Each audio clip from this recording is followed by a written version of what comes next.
Pero vamos a ver quién ha sido, vamos a abrir la fila para ver quién ha sido la primera en responder. Mariana Emiliana. No se olviden comparar con el primer dato que hemos obtenido, que era del problema, ¿no? A ver, ¿cuál sería su respuesta, Mariana? A ver si está bien y pueda compartir. Buen día, doctora. Mi respuesta fue 80%. 80%. Y ya, ¿cómo ha calculado? ¿Puedo compartir pantalla? Sí, Disculpe, se doctora. puede compartir. Y además tiene la conclusión en comparación con el problema, ¿no?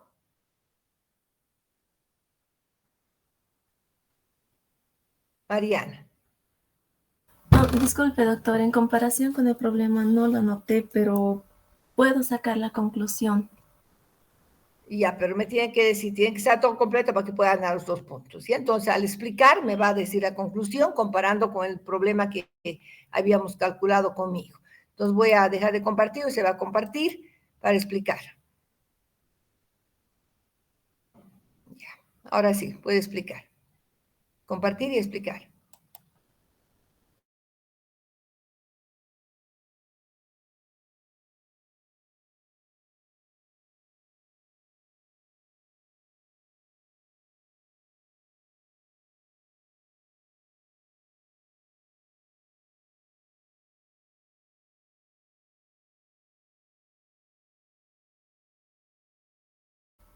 Ok, disculpe. Espero que se vea la pantalla. Muy bien, lo que hice primero fue hacer un promedio de los 3 datos, de cada uno de los 3 parámetros, de los cuales me salían el primero 8, el blanco, el 4 que me salió el control, y el normal 3. Entonces, según la fórmula de aquí era prueba, puse los datos correspondientes: 8, que sería el blanco, menos 3, que sería el normal, menos 4, que sería el control en este caso, y menos 3, que sería el normal. Todo dividido entre 8, dijimos el blanco, menos 3, el normal. Multiplicado por 100 me dio 80%. Ahora, a comparación de nuestro primer dato, creo que era 40%. Esto quiere decir que tenemos una buena actividad, podría decirse, que ha superado a la del problema, que era 40%. Por eso nuestro control es superior, podría decirse, o tiene mejor actividad.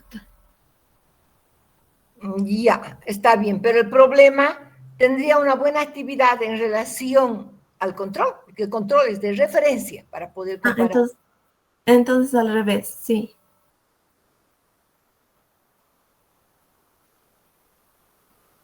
Pero ¿cuál sería la respuesta? O sea, nuestro problema, 40%, ¿sí?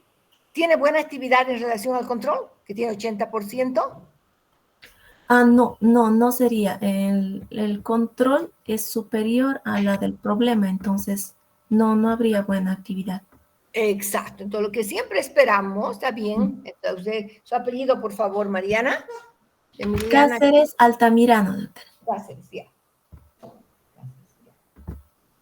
Ya, muy bien. Ha explicado bien. Ha ganado también los 2 puntos, ¿ya? Muy bien. Entonces, quiero que ha quedado claro, chicos. Voy a volver a compartir. Está muy bien, Mariana. Entonces, como podemos ver, si yo tengo un 40% ¿no es cierto? Tenemos 40% de actividad en el problema y tengo mi control 80%, no hay buena actividad, aunque tenga 40%, porque lo que se espera es que tengamos una actividad similar o mejor que el control. En este caso, a pesar que tiene un 40%, no hay buena actividad, puesto que el control nos está dando valor mucho más alto, ¿no? Creo que ha quedado claro para todos. La fórmula es la misma, no se olvide. Siempre trabajamos con promedios. Bien, vamos a continuar entonces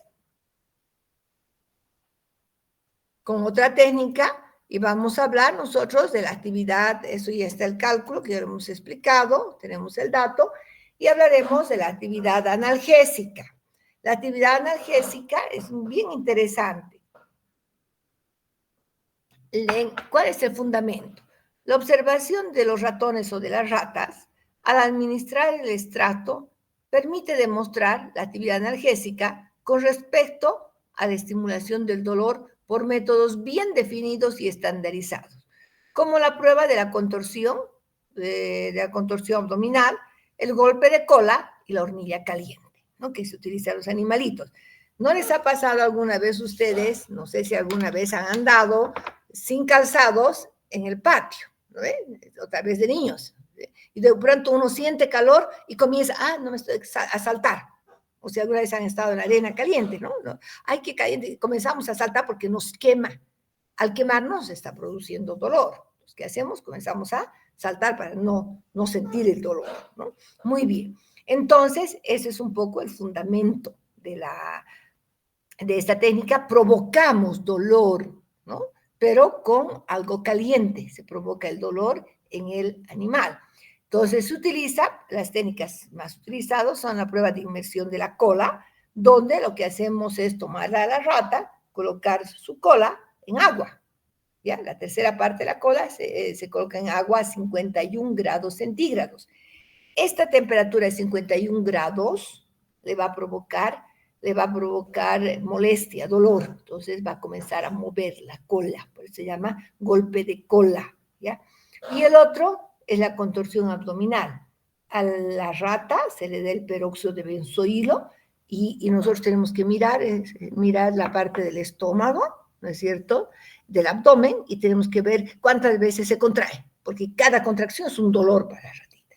Entonces tenemos que mirar y contar, ¿ya? En la prueba de la inmersión de la cola, igual tengo que contar cuántas veces va a mover la cola, ¿entienden? ¿Ya?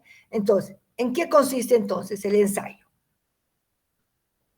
No se olviden, grupo blanco, problema y control. ¿Ya? Siempre 6 ratas por cada grupo. Entonces, ¿qué es lo que hacemos? Lo que nosotros hacemos siempre, pesar al animal. Es importante tener el peso del animal y vamos a pesarlo. La recomendación es que esté entre 180 a 220 gramos máximo. ¿Por qué ese peso? Porque son ratas jóvenes. Entonces, siempre se recomienda que los ensayos se hagan con animales jóvenes. Entonces, vamos a pesar, dejar con agua de Libitum por un tiempo de 12 horas, como siempre, agua a gusto, pero sin alimento, y vamos a tener los dos grupos. Entonces, al grupo blanco todavía no vamos a colocar nada hasta que comience el ensayo.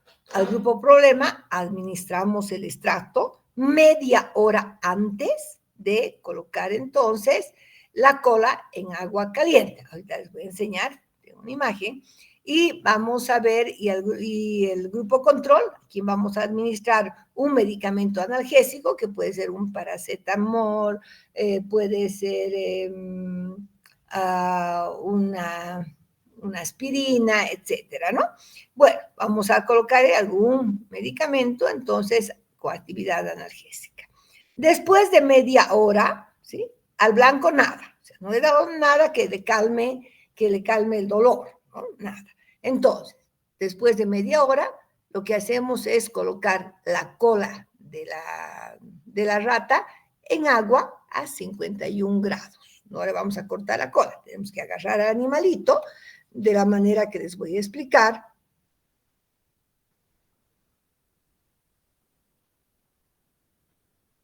Esperen un segundito, vamos a ver algo que tengo por acá, que es una imagen además para mostrarles, que me olvidé bajarlo. Ya.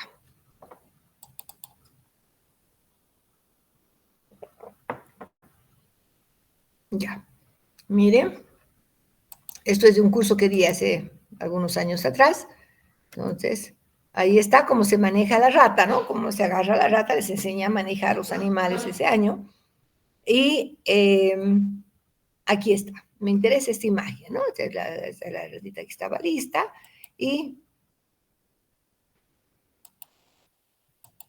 Ahí tenemos, miren cómo estamos manejando. La cola está en un vaso de precipitado donde tengo agua a 51 grados. ¿Qué tengo que ver? Tengo que contar cuántas veces la rata mueve la cola. 1 a un lado, 2, 3, 4, 5, etcétera. Tengo que contar por 3 minutos cada media hora. Ya 3 minutos. Voy a contar cuántas veces mueve la cola por 3 minutos. ¿Bien?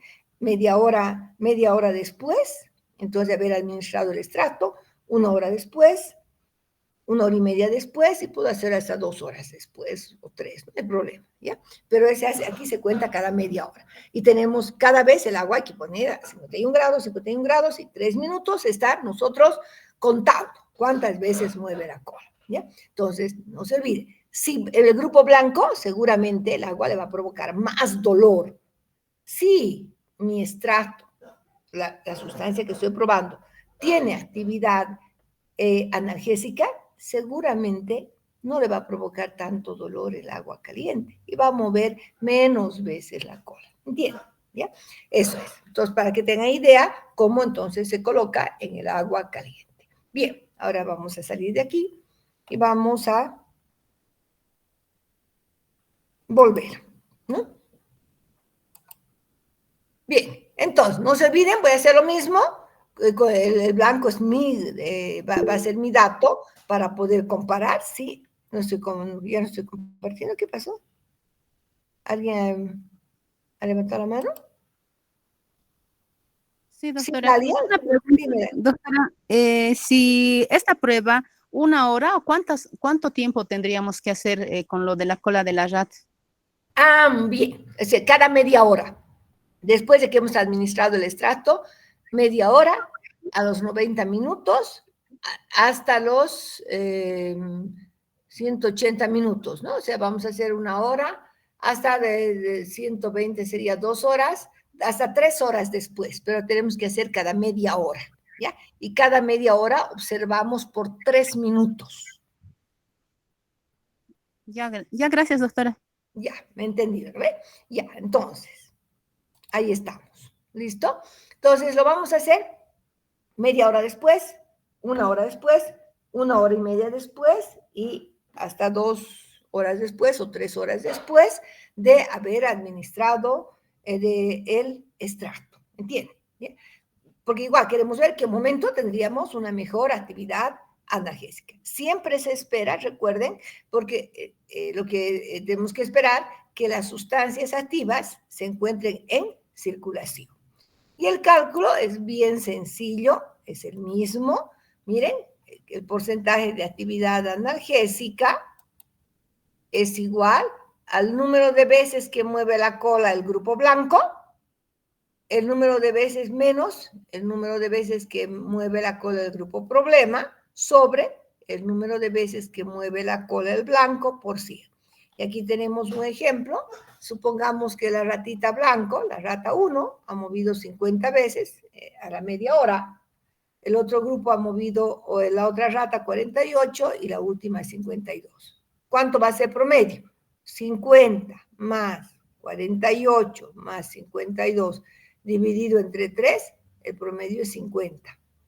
En mi grupo problema, la rata 1 movió 25 veces la cola,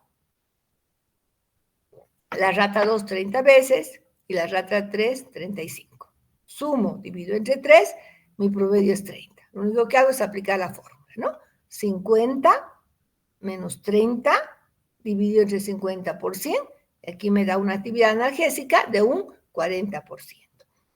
Tengo que hacer lo mismo. Aquí tenemos entonces un ejercicio, ya no lo voy a explicar nomás ya porque estamos un poco contra el tiempo y vamos a ver alguna conclusión, ¿ya? Entonces, aquí tenemos otro ejemplo, calcular el porcentaje de actividad analgésica para el problema, el control y sacar una conclusión con los siguientes datos. El grupo blanco, 60, 65, 66. El problema, 24, 26, 22. Recuerden que cada valor corresponde entonces a cuántas veces ha movido cada rata la cola. El grupo control, que tiene un medicamento, ¿no es cierto? Con actividad analgésica, la rata 1 30 veces, la rata 2 28 y la rata 3 26. Calculamos la actividad analgésica con la misma fórmula, ¿ya? Entonces, para el problema tendremos que el promedio de 60 más 65 más 66 es 63,6.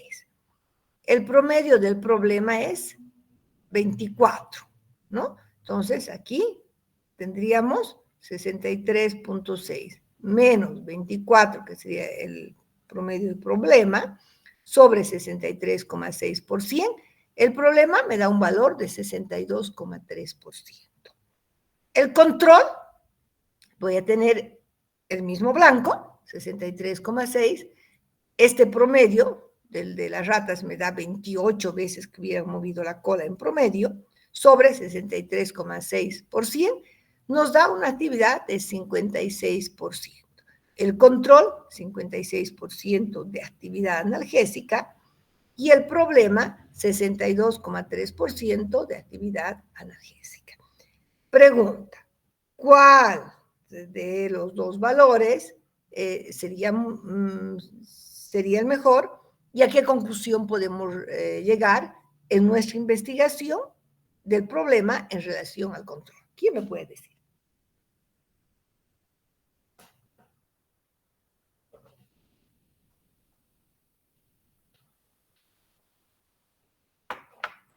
A ver, ¿a qué conclusión llegaríamos?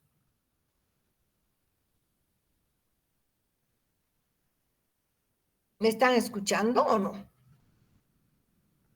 Creo que no me están escuchando. Así está. A ver, Dalia. Dalia levantó la mano. ¿Quién levantó la mano? Doctora, Sí.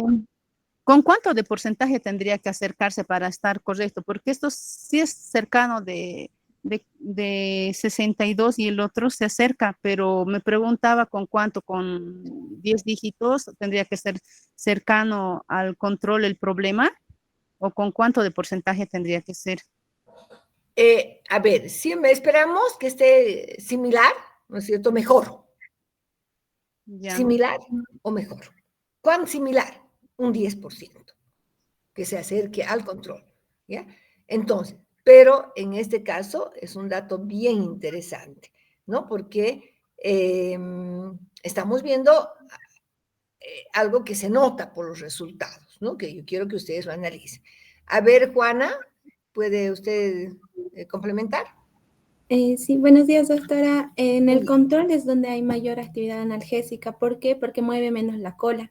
El promedio es menor y el porcentaje también es menor al del problema.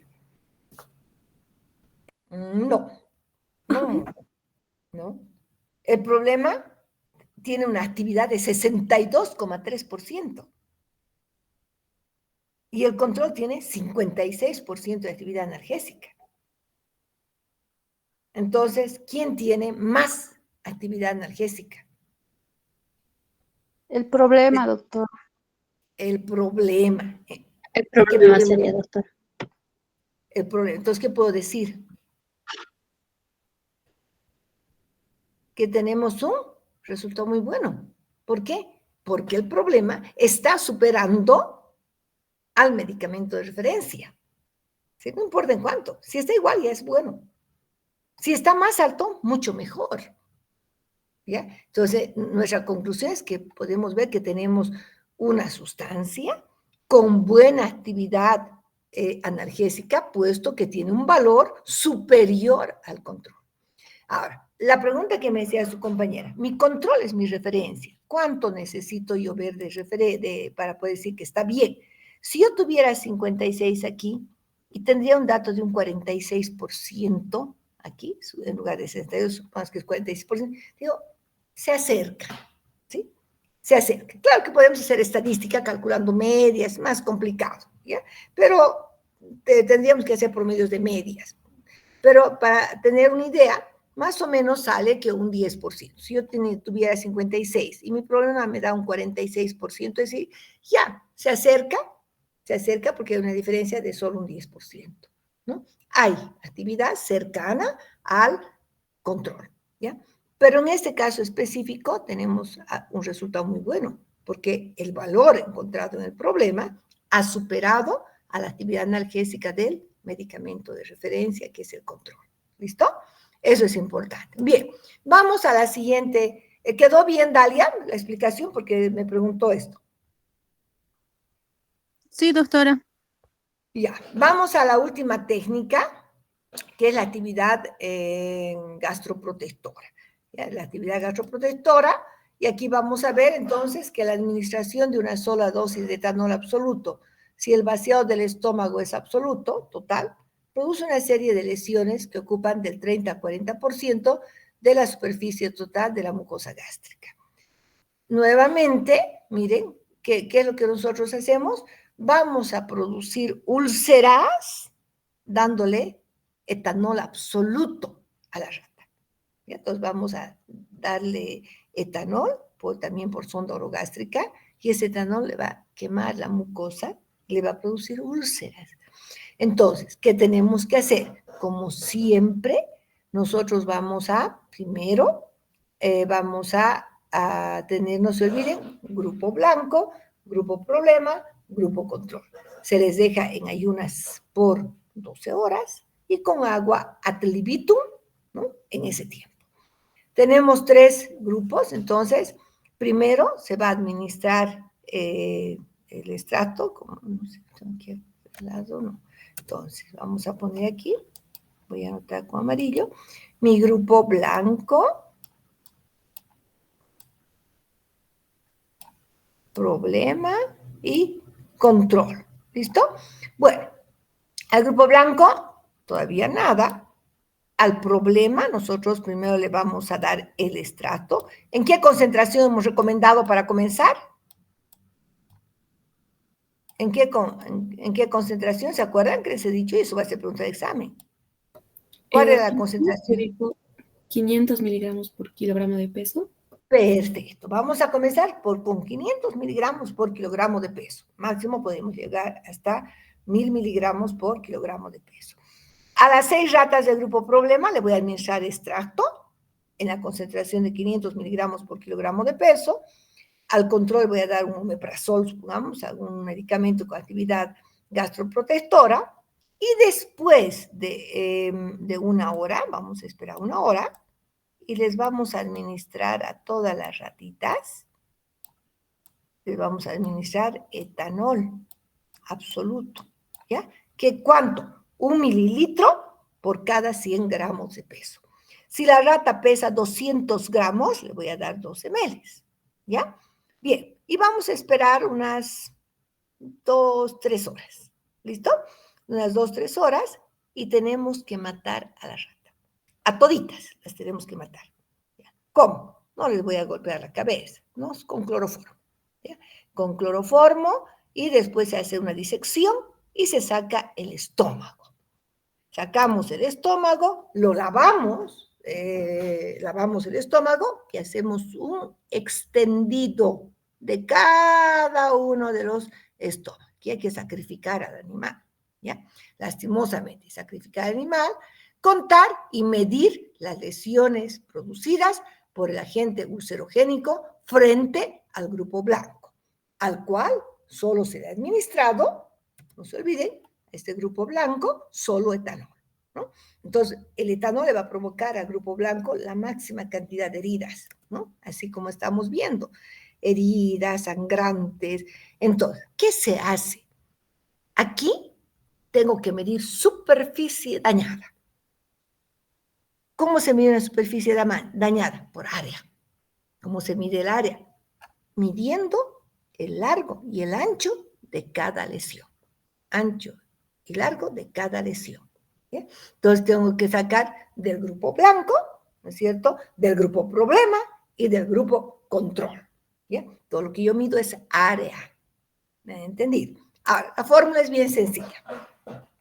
Aquí tenemos un ejemplo de un grupo problema. Y la misma fórmula para el grupo control, solo es comparar, ¿no? Entonces, el grupo blanco, supongamos que la rata 1 tiene 3 centímetros dañados, ¿no?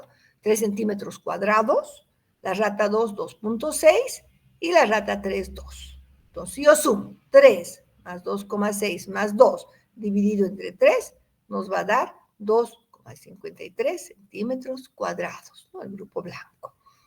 El problema, supongamos que Yantén, hemos hecho un trabajo con Yantén, ha demostrado buena actividad gastroprotectora. La rata 1 tiene 1 centímetro cuadrado dañado, la rata 2 1,2 y la rata 3 0,8. Sumo y divido entre 3 y me da 1 centímetro cuadrado, entonces, de daño que ha sufrido. El porcentaje de actividad gastroprotectora es, como siempre, el área, ¿no? El área afectada del grupo blanco menos el área del problema sobre el área del blanco por 100. El área medida en centímetros cuadrados. Entonces, ¿qué hago? El blanco tenemos 2,53, el problema 1 sobre 2,53 por 100. Aquí entonces digo, esta sustancia tiene un 60,5% de actividad gastroprotectora. ¿Bien? Eso es. Ahora, supongamos que nuestro control, un ejemplo nada más, me hubiera dado 65%. ¿Qué puedo concluir aquí? Un ejemplo, que me da 65%. ¿Estaría bien? En base a lo que les he acabado de explicar hace un momento. La actividad de nuestro problema, 60,5%. El control, 65%. ¿Qué puedo decir? No, doctora, porque no alcanza el control. Está menor, 60 menor que 65. Ya, pero ¿qué hemos dicho? ¿Qué dijimos hace un momento? Podría Doctor, ser aceptable, doctora, ya que se acerca un poco. Es aceptable, ¿no ve? Porque está menos del 10% de diferencia. Está bien. Si yo tengo 60,5 y el otro 65, bien, porque se acerca al control. No está tan exacto, pero se acerca. Es buen valor. 60,5 es buena actividad en relación a un 65%. ¿Bien? Esto es a priori, porque lo ideal sería hacer una estadística de comparación de medias. Pero para tener una idea con estos datos, nosotros ya sí podemos llegar a una conclusión. Si yo tuviera un 50%, digo, no está bien, porque hay mucha diferencia de 15% con mi control. Entonces, esperemos siempre que se encuentre máximo con una diferencia de un 10%, como les había indicado hace un momento. Tiene que ser, entonces, similar, cercano o mayor. Para decir, es muy buena actividad. Nuestros resultados son muy buenos. ¿Listo? Eso es. Bien, ahora, ya para terminar el tema, nos vamos a las pruebas de toxicidad. Las pruebas de toxicidad. Si yo encuentro una actividad antiinflamatoria, analgésica, etcétera, entonces, pero tengo que ver cuál sería el nivel tóxico. Hay muchas sustancias que entre el nivel de, digamos, de actividad farmacológica y el nivel tóxico está muy cercano, ¿no? Entonces, hay que saber si, además, la dosis que estamos utilizando podría provocar una toxicidad a largo plazo, a mediano plazo, etcétera, o cuando se aumenta de dosis, podría producir una toxicidad, ¿no? Son parámetros que se van a ir observando. Bien, entonces, vamos a indicar aquí, en las pruebas de toxicidad, lo ideal es hacer toxicidad siempre, pero es bien complicado porque tendríamos que hacer otro ensayo, utilizar más animales, entonces uno dice, sí, pero faltaría hacer pruebas de toxicidad posteriormente. Generalmente llegamos hasta esa conclusión. A ver, la evaluación de la actividad tóxica de los extractos vegetales o compuestos purificados es indispensable.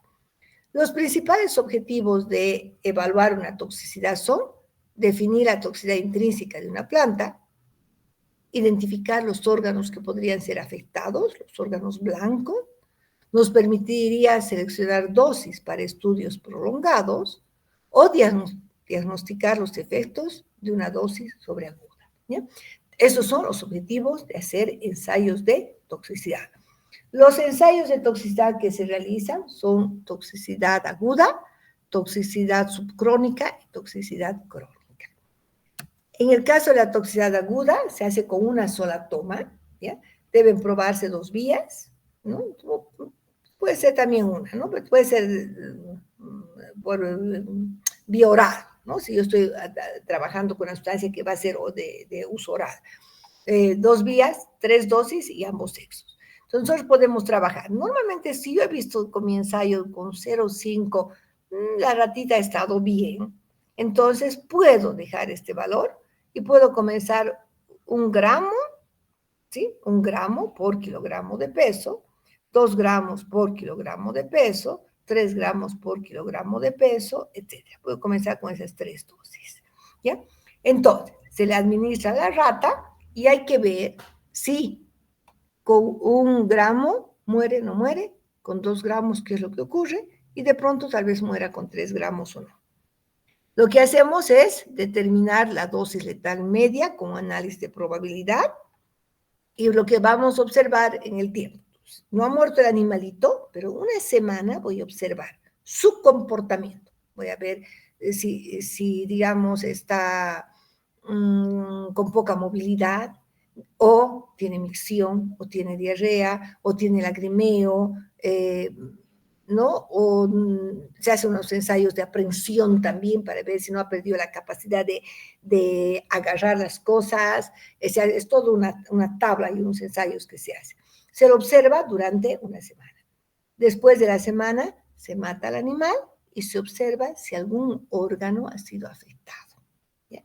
Si algún órgano ha sido afectado. Entonces, de pronto vamos a abrir y el hígado está necrosado. Entonces, se mide de esa manera. ¿Bien? Entonces, importante saber cuál sería, lo ideal también sería ver si en la dosis que hemos usado, de 0,5, podemos probar también, si, digamos, inmediatamente no, pero a los 5 días tal vez sí encontramos algún órgano afectado. Ahora, la toxicidad subcrónica es otro ensayo donde vamos a nosotros darle al animalito 30 días, ¿ya? Pero, no se olvide, siempre por grupos. Vamos a dar dosis más bajas, de 300 a 600 miligramos. Yo puedo decir, ya, vale, vamos a dar 500 miligramos todos los días, ¿ya? Todos los días, y vamos a ver qué es lo que pasa. Igualmente, en ese tiempo se va haciendo pruebas bioquímicas, se va viendo su comportamiento, micción, lagrimeo, diarrea, temperatura, etc. Entonces, después de esos 30 días, sacrificamos al animal y vamos a observar todos los órganos, ¿ya? Se observa todos los órganos. A nosotros nos ha pasado que cuando estábamos haciendo actividad antiinflamatoria con la malva, resulta que le dábamos 1 gramo al animalito cada día, ¿ya? Es increíble, al 5.º día, los ojos de la rata estaban totalmente amarillos. Entonces había una hepatotoxicidad, ¿no? Usar así cada día le produjo una hepatotoxicidad. Y cuando se sacrificaron a los animales, sí, había un poco el hígado se mostraba un poco más grande, entonces sí, estábamos viendo que sí se produjo, el hígado estaba afectado. Para eso sirve esa actividad subcrónica, ¿no? Pero nosotros lo hacemos en dosis menores. Finalmente, la actividad crónica, ustedes saben que muchas veces nosotros, los humanos, los animales, etcétera, pueden usar medicamentos por largos periodos, ¿no? Y a veces de pronto uno dice, no, estamos bien, digamos 6 meses, y a los 2 años uno siente ictericia, tiene úlceras, entonces, es porque he utilizado demasiado tiempo esta sustancia, ¿no? Ustedes han debido escuchar hablar con las plantas medicinales, no creo en eso, pues dicen, no hay que usar mucho tiempo porque dice que afecta la vista. ¿Sí? Siempre me dicen eso, dice que afecta la vista, doctora, pues no hay que usar tanto tiempo. Yo les digo, tomen 3 meses, descansen 1 y vuelvan a tomar, ¿ya?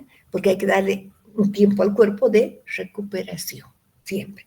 Entonces, en la prueba de toxicidad crónica se observan los efectos adversos que ocurren como resultado de dosis repetidas con una sustancia química sobre una base diaria.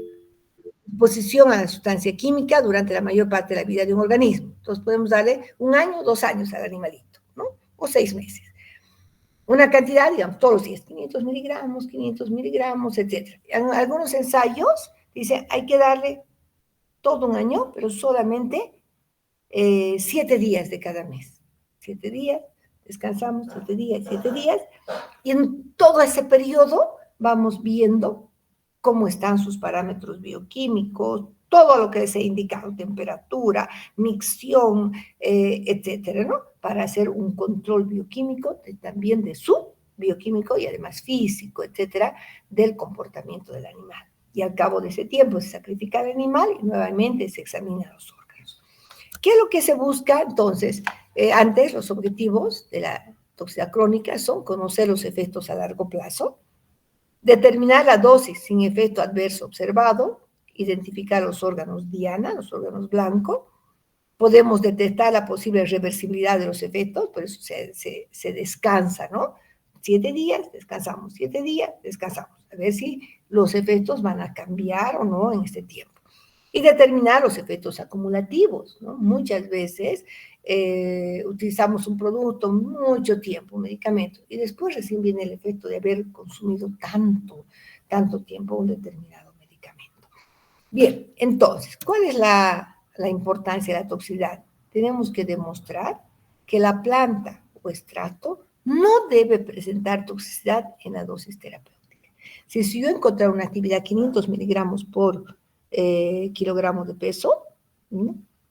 Sería demostrar que en esa concentración no hay ningún tipo de toxicidad, ni aguda, ni crónica, ni subcrónica. ¿Entienden?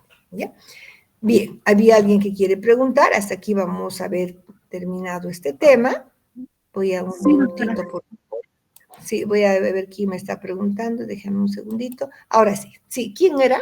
Juan, dime. Doctora, la toxicidad aguda, ¿cuánto tiempo tendríamos que darle el medicamento? Eso quería preguntarle, porque en la subcrónica nos dijo 30 días y en la crónica hasta 1 año o 2 años puede hacer. Sí, pero una semana de cada mes. Sí, muy bien, muy buena tu pregunta. La dosis de la toxicidad aguda es una sola toma. Bien. Pero no se olvides, no es que le voy a dar a la misma rata 1 gramo y al día siguiente 2, no. A un grupo le voy a dar 1 gramo, a otro grupo 2 gramos, a otro grupo 3 gramos. Pero la aguda es una sola toma y una observación durante 7 días, si es que no muere inmediatamente. Entonces nosotros vemos, y muchas veces, depende del ensayo, ¿no? A veces queremos conocer, a ver, ¿cuál sería la concentración que va a provocar la muerte de la rata? Le voy a dar 4 gramos, máximo 5, porque su estómago no aguanta más.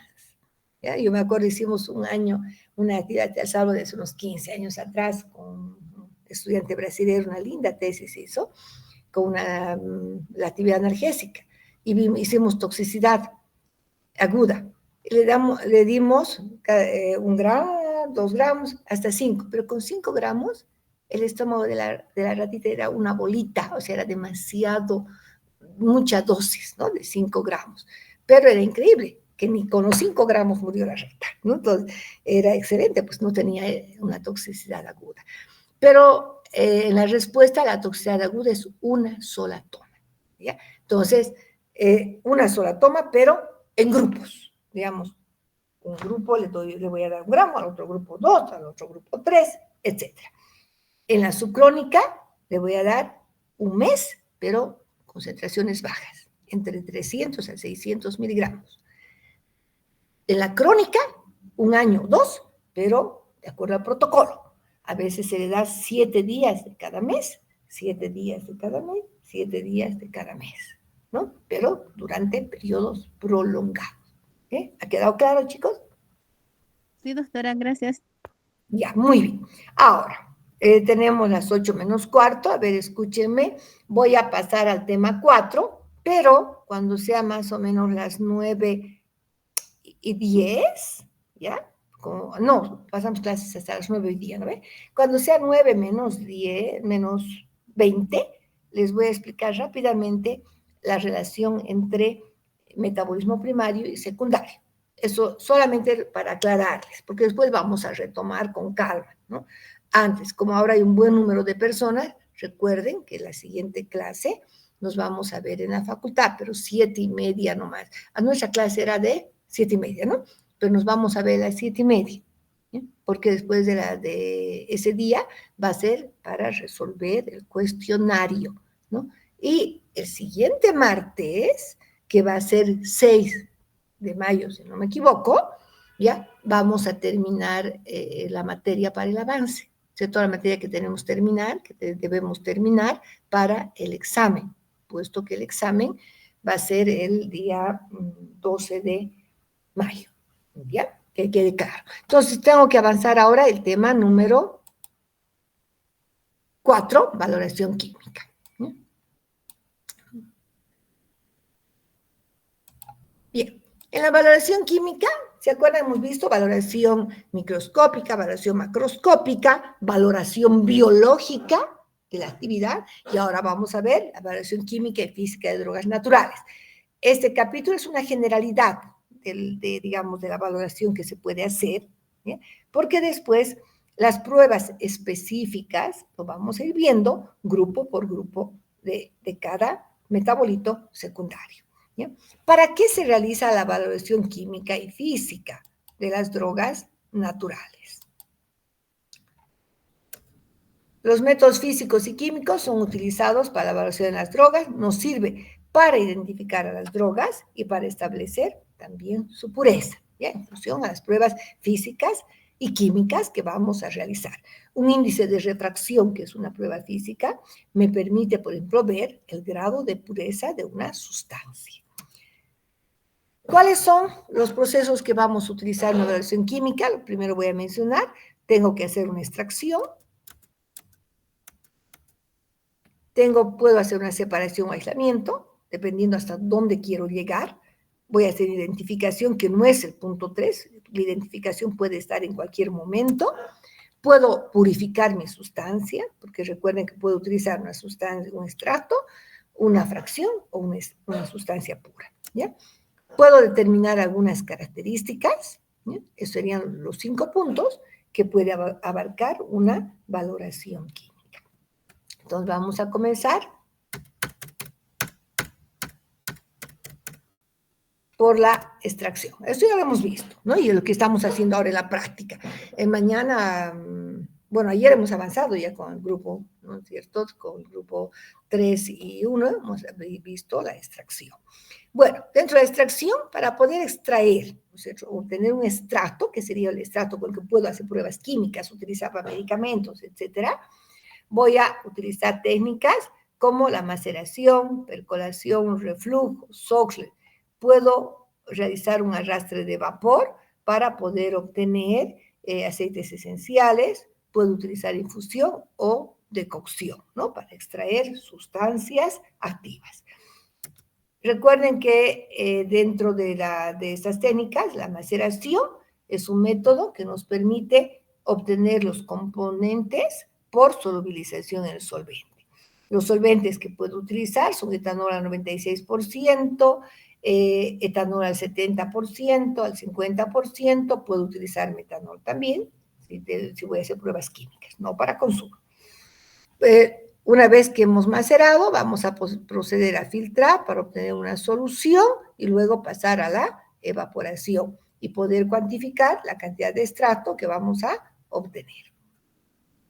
En el caso de la percolación es otra técnica muy importante, donde nosotros vamos a obtener los componentes por lixiviación, ya que el solvente va a arrastrar esos principios activos, ¿no? Entonces, consiste en hacer pasar el solvente a través de la droga hasta una extracción exhaustiva, ¿ya? Normalmente, como les había explicado en el tema 2, tiene 2 fases. La fase de humedecimiento, donde nosotros vamos a dejar entonces a la materia prima en contacto con el solvente, en el percolador, ¿no? Nosotros hemos diseñado un percolador diferente, porque no tenemos pero es similar el principio. Entonces vamos a dejar primero la materia prima en contacto con el solvente. ¿Para qué? Para que aumente la porosidad de las paredes celulares y podamos posteriormente arrastrar estos componentes con el solvente. Es por agotamiento, puesto que vamos a agotar toda la materia prima, nos da muy buen resultado, pero el problema es que tiene un alto consumo de solventes, ya que posteriormente hay que evaporar, y eso nos lleva más tiempo. También requerimos pues un gasto mayor de solvente. La extracción Soxhlet, que se utiliza especialmente para sustancias solubles en solventes apolares, grasas, lípidos, esencias, etc. En este método, también lo hemos visto en el tema 3, se coloca el solvente, que puede ser hexano. Aquí tenemos el extractor, la materia prima se coloca dentro de un cartucho de papel filtro y tenemos un refrigerante, una manta calefactora. El solvente comienza a evaporarse por acá, va a entrar, va a llegar al refrigerante y ya solvente frío va a entrar en contacto con la materia prima y va a comenzar a extraer, hasta que va a llegar a un nivel y va a hacer lo que se llama un sifonamiento, es decir, retorna el solvente, pero ya con las moléculas que ha extraído. Este es un proceso que se hace por un tiempo de unas 3 horas. Posteriormente, como hemos puesto unas piedritas Pómex, se saca las piedras o se filtra, y pues vamos a proceder a evaporar. Una técnica excelente, pero más destinada a estas sustancias solubles en solventes apolares, ¿no? Muy bien. Bueno, y tenemos las otras que ya les he explicado, reflujo, infusión, etc. Podemos pasar. Una vez que tenemos este extracto, yo puedo decir, a ver, ya tengo el extracto, lo he obtenido con etanol al 70%, pero ahora quiero ver si tengo moléculas solubles en cloroformo, ¿no? Más sustancias apolares. Entonces yo puedo hacer una diferencia de solubilidad. Esa es mi sustancia acuosa, agrego cloroformo, agito y puedo entonces separar una fracción, ¿no? La fracción soluble en solventes, digamos, apolares, ¿no? Esta sería por diferencia de solubilidad. También lo puedo separar por cromatografía en capa fina, por cromatografía en columna, puedo separar la sustancia. Lo puedo hacer por cristalización, puedo hacer por precipitación, por sublimación, por ejemplo, puedo separar la cafeína por sublimación. Entonces, ahora, la identificación la puedo hacer en cualquier momento. Puedo yo hacer identificación, como lo vamos a hacer en la práctica, en mi extracto, en el extracto que voy a obtener. En el extracto puedo hacer pruebas de identificación, pruebas de color, pruebas de precipitación. Pero también lo puedo hacer en la fracción que voy a obtener, ¿ya? En la fracción clorofórmica, en la fracción acuosa, en la fracción, digamos, que voy a obtener por separación cromatográfica, puedo hacer pruebas de color, puedo aplicar otro método cromatográfico, puedo llevar, después de que he hecho una separación, les voy a explicar luego, una separación por cromatografía en columna, puedo llevar, por ejemplo, una identificación por capa fina. Puedo utilizar métodos espectroscópicos, viendo su absorbancia, o puedo realizar algunos ensayos físico-químicos, como solubilidad, densidad, etc. Ahora, puedo también purificar. En muchos casos, por ejemplo, yo puedo obtener la naringina por cristalización, pero resulta que la primera naringina que obtengo tiene mucha agua, entonces tengo que separar el agua. Entonces, el método de purificación va a depender del compuesto que quiero purificar. Lo puedo hacer por recristalización, lo puedo hacer por sublimación, lo puedo hacer por precipitación o también lo puedo hacer por cromatografía, HPLC, cromatografía en cromatotron, etc. Ahora, la determinación de las características, puedo realizar muchas pruebas químicas. Algo importante, en la sustancia pura puedo también realizar pruebas de identificación, ¿ya? La identificación la puedo hacer en cualquier momento. Anoten y recuerden. Puedo hacer determinación de las características, índice de acidez, índice de yodo, a veces aplico para los aceites esenciales, para las grasas, índice de saponificación, si tengo drogas como mucílagos, puedo hacer el índice de hinchamiento, ¿no? Y pues se puede hacer estudios de elucidación. Si de pronto he purificado un compuesto, ahora quiero saber su estructura, puedo hacer resonancia magnética nuclear, espectroscopía de masas, infrarrojo, etcétera, que no lo hacemos los bioquímicos ni los farmacéuticos. Eso se hace normalmente con ayuda de los químicos y físicos especializados en estas áreas. ¿Bien? Entonces, esto es en general, ¿no? Vamos a ver ahora en la valoración física. Yo puedo hacer peso específico, puedo hacer elasticidad. La elasticidad, miren, es una técnica que se aplica a las fibras. Una de las pocas fibras que tiene elasticidad y muy utilizada como producto natural es el algodón. El algodón, si ustedes lo van a ver, lo pueden estirar porque tiene elasticidad, a diferencia de la fibra de lino, otras fibras que no tienen elasticidad. Puedo ver el comportamiento frente a la luz ultravioleta. Hay sustancias que cuando son sometidas a la luz ultravioleta pueden producir fluorescencia, ¿ya? Y es una propiedad que se puede utilizar para identificar algunos principios activos que después les voy a explicar en este tema. Luego tenemos algunas constantes físicas. Puedo ver la solubilidad, que ya se había indicado. Muchas veces probamos solubilidad para ver en qué compuesto es soluble. Por ejemplo, los aceites esenciales son solubles en etanol absoluto, son solubles en grasas, son solubles en solventes apolares y son insolubles en agua. Entonces puedo hacer solubilidad, densidad muy importante para ver la pureza, la rotación óptica utilizando un polarímetro. Recuerden que la rotación óptica es el ángulo de giro del plano de polarización de la luz cuando se hace pasar a través de la muestra de dicho líquido un rayo de luz polarizado. Si va a mover el plano de la luz polarizada a la derecha, decimos que es dextrógiro. Si va a mover a la izquierda, decimos que es levógiro. Muchos productos naturales tienen entonces esa propiedad de la rotación óptica, ¿no? Por ejemplo, alcaloides, algunas esencias y las saponinas tienen la propiedad entonces de presentar una rotación óptica. Son levógiros o son dextrógiros. Bien, ahora también el índice de refracción.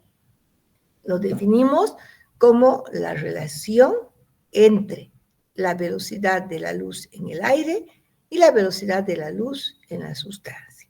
Este índice de refracción lo hacemos en prácticas, utilizamos para aceites fijos y para aceites esenciales. Comparando los valores, yo encuentro un valor de índice de refracción en mi aceite esencial, lo voy a comparar con tablas para ver si corresponde a la pureza. Entonces recuerden que hemos visto que puede servir para identificar los compuestos y para también ver el grado de pureza. Puedo, si se trata de un líquido como un aceite esencial, puedo determinar punto de congelación. Si es un sólido como un alcaloide, un flavonoide, etcétera, puedo determinar punto de fusión y puedo también determinar el contenido de agua, especialmente para ver cuando tengo una sustancia pura, como les decía, no tan pura a veces, puedo ver cuánto de agua tiene, ¿no? Mi primer compuesto que obtuve en la naringina tenía 5 moléculas de agua. Entonces, podemos nosotros ver también el contenido de agua. Bien, y vamos a entrar a explicar con más detalle los métodos cromatográficos, que seguramente, tal vez algo, no sé si vieron, algo de cromatografía en Orgánica 2, porque en Orgánica 2 se debería haber visto algo de cromatografía, ¿no? Cromatografía, los principios, los fundamentos de la cromatografía. No sé si vieron algo de cromatografía.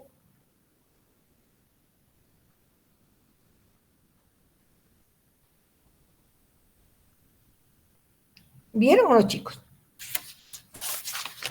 Por lo menos teóricamente.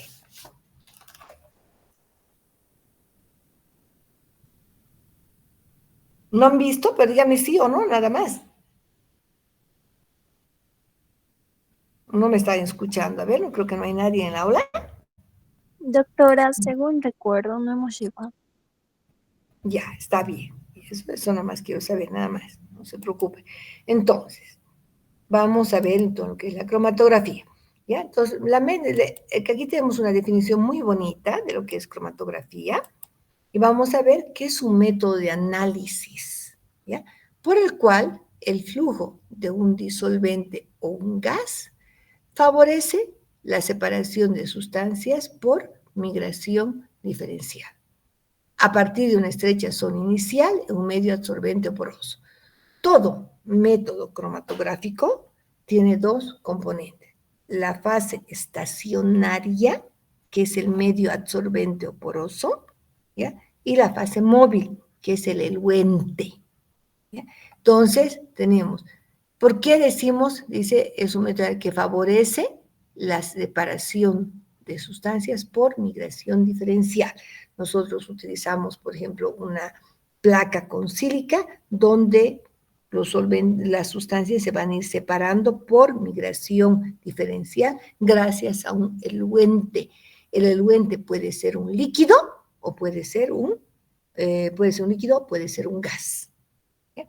Eso es. Entonces, toda cromatografía tiene la fase estacionaria, donde nosotros vamos a aplicar la muestra a separar, y la fase eluente, que es la sustancia, el líquido o el gas que va a separar los componentes. ¿Ya? Bueno, ¿cuáles son los tipos de cromatografía que tenemos? En papel se puede utilizar celulosa, pero todavía se utiliza, ya no tanto, la cromatografía en capa fina, cromatografía en columna y la cromatografía gaseosa. Esos tres métodos cromatográficos son muy utilizados. Y también hay variantes de la cromatografía en capa fina, de la cromatografía en columna y de la cromatografía gaseosa. Voy a explicar la cromatografía en capa fina, luego les voy a mostrar un bonito video donde van a poder entender mejor lo que les voy a explicar, ¿ya? Bien, vamos a comenzar entonces por la cromatografía en capa fina. Como su nombre dice, capa fina, ¿no? Entonces, utiliza un absorbente finamente pulverizado sobre una placa de vidrio o también puede ser sobre una lámina de aluminio, ¿ya? Entonces, se coloca una capa muy delgada, por eso dice capa fina o capa delgada, donde posteriormente la separación de los componentes se basa en la absorción o en la partición o en una combinación de ambas. ¿Qué hacemos? Aquí hay una imagen bonita que les voy a explicar. Yo puedo utilizar una placa de vidrio o una lámina de aluminio, donde puedo utilizar como fase absorbente celulosa, sílica gel, óxido de aluminio, ¿no? Son los más utilizados. Se prepara entonces la placa, ¿bien? Ahora ya vienen preparadas, se prepara y dejamos secar y luego activamos, ¿no? A una temperatura de más de 100 grados centígrados. ¿Para qué? Para eliminar todo el agua, porque yo quiero hacer una cromatografía de absorción. ¿Listo? Una vez que hemos preparado nuestra placa, procedemos a aplicar nuestra muestra, que debe estar líquida también, ¿ya? Líquida porque voy a utilizar como eluente solventes, un líquido. Entonces, nunca se aplica abajo, ¿sí? Siempre hay que medir más o menos 1 centímetro, y 1 centímetro desde la base es el punto donde vamos a aplicar la muestra. Bien, luego se coloca en nuestra cámara cromatográfica para llevar a cabo la elución. Aquí tenemos el solvente.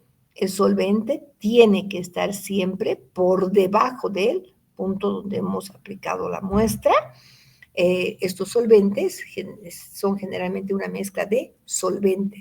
Casi todos son vaporizables. Entonces es importante cubrir todo el interior de la cámara con papel filtro. ¿Para qué? Para hacer que nuestra separación sea homogénea. A medida que el solvente va subiendo por capilaridad, ¿no es cierto? La muestra se introduce en una cubeta con disolvente, se espera que el disolvente ascienda por capilaridad, va a ir ascendiendo y en su paso va a ir separando los componentes por migración diferencial. Una vez que se ha separado, nosotros generalmente lo que hago yo es marcar hasta dónde va a llegar el solvente, cortar la sílica gel, y después sacamos, se evapora, podemos nosotros, si son sustancias de color, puedo medir directamente el RF, pero si no, puedo utilizar reveladores o puedo utilizar luz ultravioleta para ver dónde están las manchitas. Con midiendo las distancias, y ahorita les voy a explicar mejor, de cada manchita yo puedo calcular el factor de retardación o el factor de migración. ¿Ya? Y aquí podemos ver un poquito más cómo se realiza. Luego les voy a mostrar un ejemplo de cálculo. Aquí son ya los cromatofolios que vienen listos, cortamos del tamaño que deseamos, definimos a qué altura vamos a aplicar las muestras, que normalmente es 1 centímetro desde la base. Aplicamos, puedo utilizar patrones para saber exactamente el nivel. Aplicamos, lo que yo hago es aplicar siempre varias veces sobre el mismo punto, y vamos a colocar entonces en la cámara cromatográfica. Recuerden que esta cámara tiene papel filtro al interior, los solventes, porque es un tipo de cromatografía líquida, va a estar por debajo del punto de aplicación de la muestra, porque si no se disolvería, ¿no? Entonces, y vamos a ver que el solvente va a comenzar a subir por capilaridad. Una vez que ha transcurrido, con una pincita vamos a sacar la placa. No se olviden que también es delimitado. Lo que yo hago es cortar la sílica con un lápiz de grafito en la parte superior para que el solvente llegue hasta ese nivel. Con estos datos, una vez que voy a tener las manchas, yo puedo calcular el valor de lo que viene a ser el factor de retardación o el factor de migración. Cada manchita que nosotros obtengamos, supongamos esta va a ser esta, cada una va a ser, ya, una, representan componentes diferentes, ya. Yo puedo haber separado un extracto de hoja de zen, y cada manchita que me va a dar un compuesto de las hojas de zen, cada uno un compuesto diferente, ¿ya? Entonces, ¿cómo se mide ese factor de migración? La distancia recorrida por cada mancha, supongamos desde el punto medio de la mancha hasta el punto medio de la siembra, es la distancia 1, para la mancha 1, ¿no? Y sobre la distancia recorrida por el solvente. El solvente va a ser también desde el nivel donde hemos colocado la muestra, ¿sí? Desde ahí hasta el frente del solvente. Todo esto, ¿sí? Es la distancia del solvente, ¿no? Con otro color. Otro color. Esta va a ser, la distancia del solvente, ¿ya? Esta distancia. Entonces, yo, ¿cómo calculo el factor de migración? Distancia 1, que sería la distancia de la mancha 1, sobre la distancia del solvente. Eso se llama RF. Si esto fuera 1 centímetro, ¿no? Si esto fuera 1 centímetro, y esto fuera 5.6, entonces diré 1 sobre 5.6. Me da 0,1786. ¿Ya? El HRF no es nada más que este RF que he obtenido por 100. Entonces, 0,1786 por 100 me va a dar 17.86. ¿Para qué me sirve?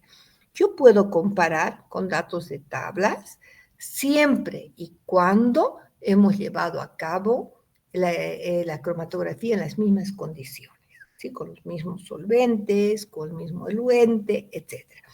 Si yo tuviera entonces, me dice que el valor de referencia, el HRF, aquí me faltaba el H, si el HRF entre 15 a 20 representa a la cenidina A, que es una antraquinona, entonces digo, esta manchita 1, yo estoy separando extracto de hojas de zen, digo, esta mancha 1 había sido cenidina A. Entonces, fíjense lo interesante de la cromatografía, que me permite separar y además identificar.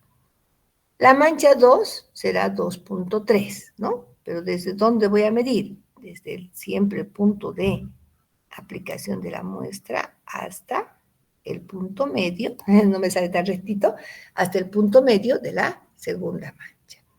Si fuera 2.3, tendría que decir 2.3 sobre 5.6. Ese valor, ¿cuánto sería, chicos? 2.3 sobre 0.56.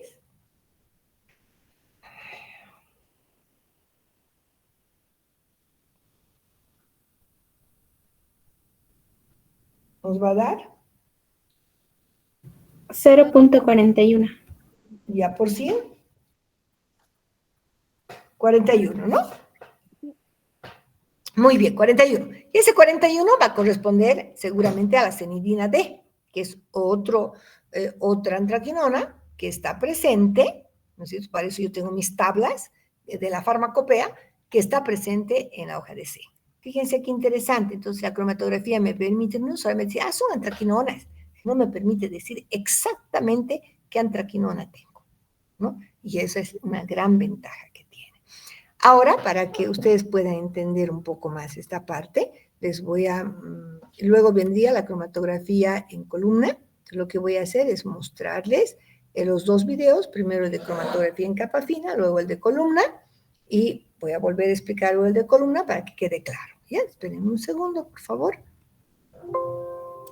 Vamos a ver los links de cromatografía.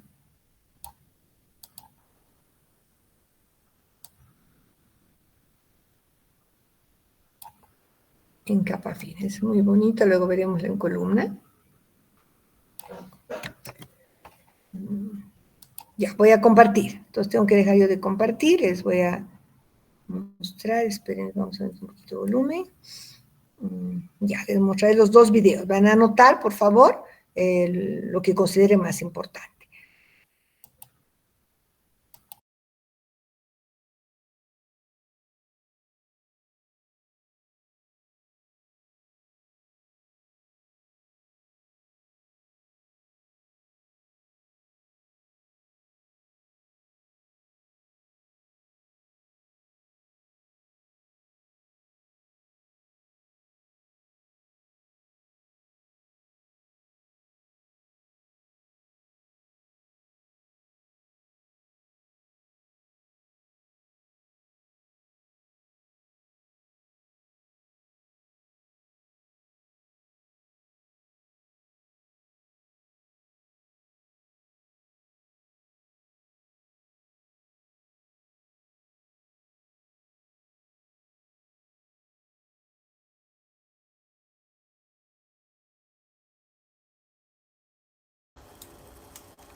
Los objetivos de la siguiente presentación son, en primer lugar, justificar brevemente el fundamento básico del conjunto de técnicas cromatográficas para, a continuación, describir la técnica de la cromatografía en capa fina y el proceso experimental para su aplicación. Traeré un ejemplo de la aplicación de dicha técnica al reconocimiento y evaluación de la pureza del ácido acetilsalicílico, obtenido mediante la reacción de esterificación del ácido salicílico con anhidrido acético. Digamos que tengo... La cromatografía en capa fina, como el resto de técnicas cromatográficas, se basa en la distinta afinidad que poseen los componentes de una mezcla entre una fase estacionaria y otra fase móvil que se desplaza a través del ácido salicílico. En el caso de la cromatografía en capa fina, generalmente la fase estacionaria es una capa de gel de sílice capaz de absorber agua en su superficie y que está depositada sobre una lámina de aluminio para darle consistencia.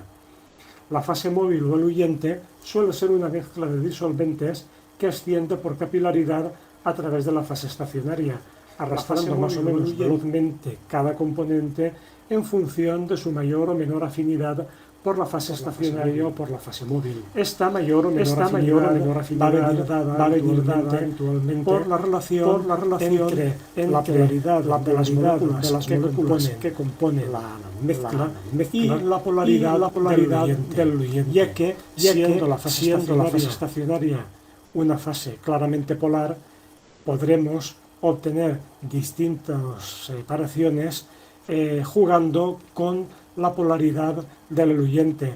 Para eso podremos utilizar mezclas de disolventes a veces bastante complejas para lograr la polaridad adecuada que nos permita la separación deseada. Por ejemplo, en este caso, si A es el componente que tiene mayor afinidad por la fase móvil y C el que tiene mayor afinidad por la fase estacionaria, cuando el eluyente asciende a través de la fase estacionaria, podremos observar cómo poco a poco van separándose los componentes formando manchas separadas, ya que el componente A es arrastrado preferentemente por la fase móvil, mientras que el C es el que queda retenido preferentemente por la fase estacionaria, teniendo B un comportamiento intermedio. A medida que el eluyente va ascendiendo, la separación se va haciendo mayor hasta lograr una separación lo suficientemente adecuada para permitir la caracterización de los distintos componentes de la mezcla.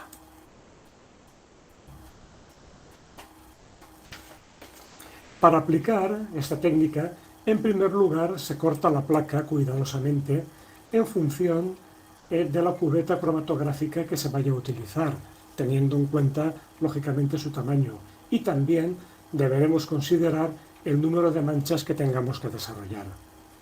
Posteriormente se traza con lápiz una línea sobre la cual aplicaremos las manchas de la muestra. Esta línea base deberá estar situada de modo que quede por encima del nivel del eluyente, de modo que éste no disuelva las manchas. Con un capilar se realizan sucesivas aplicaciones de cada muestra en sus puntos correspondientes, que habremos identificado antes, pues por supuesto con claridad, y de modo que dejemos secar cada mancha antes de una nueva aplicación de la muestra, para que, logrando una concentración adecuada, estas manchas no sean demasiado extensas. Posteriormente se deposita la placa con ayuda de unas pinzas dentro de la cubeta, que habrá estado, y esto es importante, previamente tapada con el eluyente introducido, de modo que el aire en su interior se encuentre saturado con los vapores del eluyente. Poco antes de que el frente del eluyente alcance el extremo superior de la placa, se retira con las pinzas y rápidamente se marca con un lápiz el frente de disolvente. Esto hay que hacerlo con rapidez, ya que muchas veces los eluyentes son muy volátiles y el frente del disolvente deja de observarse rápidamente. La identificación de los componentes de la mezcla puede realizarse de distintos modos. El más sencillo y claro es el empleo de patrones de sustancias puras de referencia. Por ejemplo, si este es el desarrollo de las manchas de una muestra problema y esta es la mancha correspondiente al componente A, a una sustancia pura que previamente hemos introducido aquí como patrón, pues es bastante probable que esta mancha corresponda al componente A. Por tanto, hemos identificado su presencia en la mezcla. Otro modo de identificar sustancias o grupos de sustancias es mediante la llamada razón de migración o coeficiente RSV.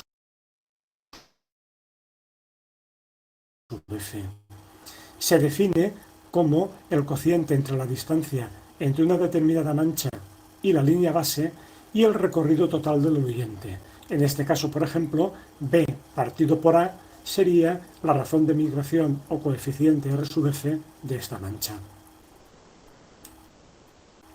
Este coeficiente, siempre que utilicemos unas mismas condiciones en cuanto a eluyente y en cuanto a fase estacionaria, es bastante reproducible y, como comentábamos anteriormente, permite una identificación relativamente clara de sustancias o grupos de sustancias.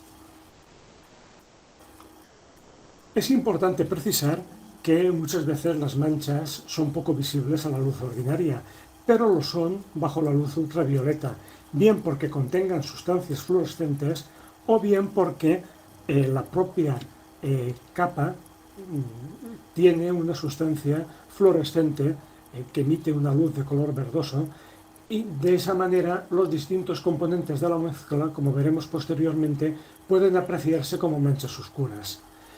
Cabe también indicar que habitualmente se emplean sustancias reveladoras que producen coloraciones específicas para determinados grupos de sustancias, bien a la luz visible o por fluorescencia bajo luz ultravioleta.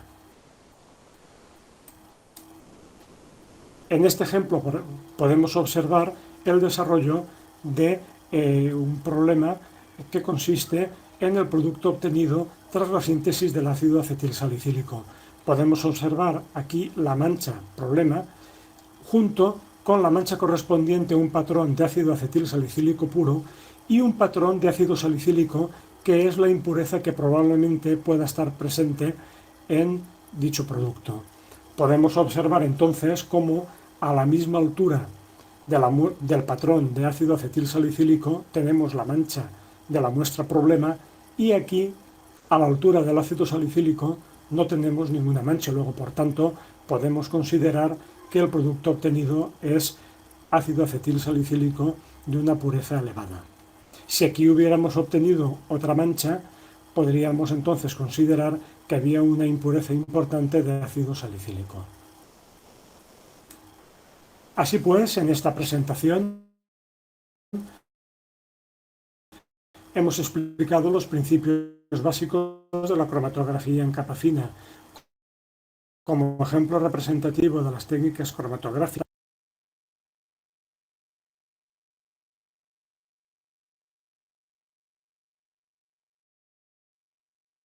he mostrado también un ejemplo relacionado con la identificación del ácido acetil salicílico y la evaluación de su pureza.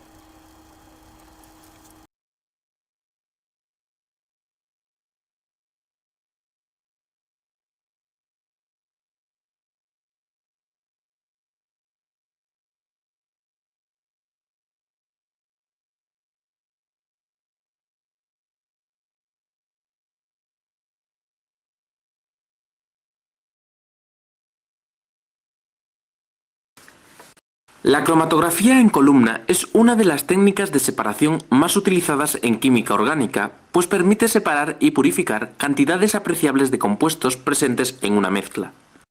No obstante, es imprescindible conocer previamente las condiciones de separación de la mezcla problema en cromatografía en capa fina, para poder abordar con éxito la separación de dicha mezcla por cromatografía en columna. Como todas las técnicas cromatográficas, la cromatografía en columna se basa en la afinidad relativa de los compuestos que se desea separar, por una fase estacionaria y una fase móvil.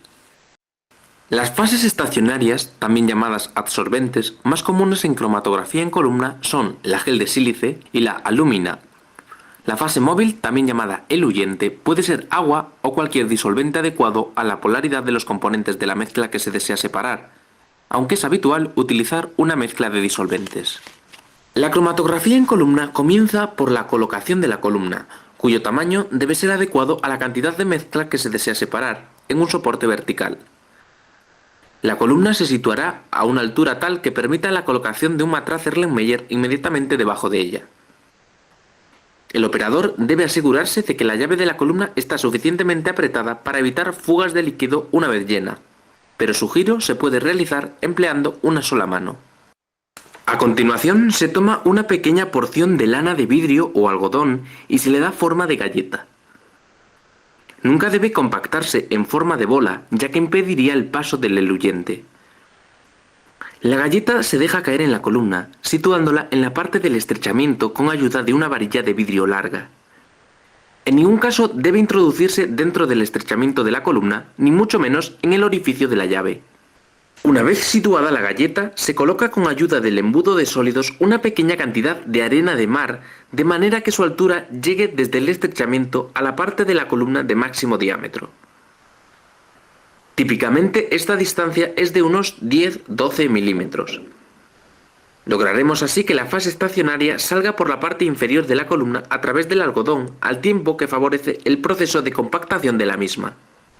Con ayuda de la varilla agitadora de vidrio, se prepara una suspensión espesa del adsorbente en el eluyente y se añade suavemente, a través del embudo, sobre el eluyente que se encuentra ya en la columna. Se abre la llave para que salga lentamente el exceso de eluyente para asegurar un empaquetamiento uniforme del adsorbente. A medida que desciende el nivel del eluyente, se han de añadir pequeñas porciones del mismo para despegar el posible adsorbente que permanezca en la parte superior de la pared de la columna.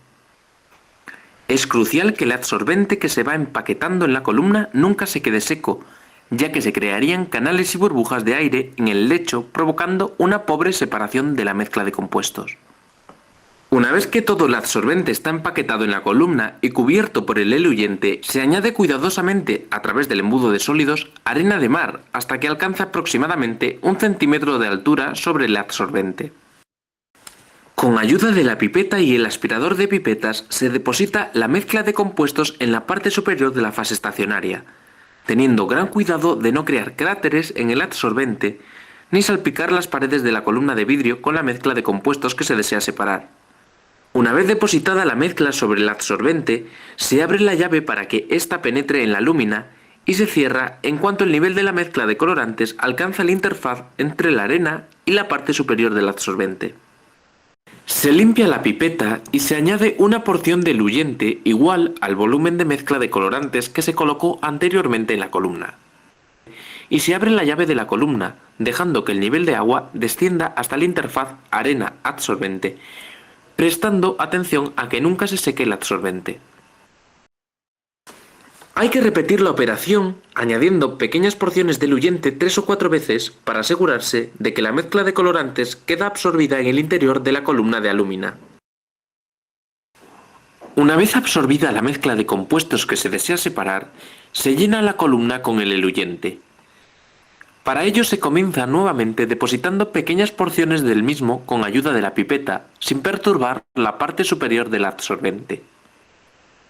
Cuando se alcanza cierta altura de líquido sobre la columna, se prosigue llenándola con ayuda del frasco lavador que contiene el eluyente.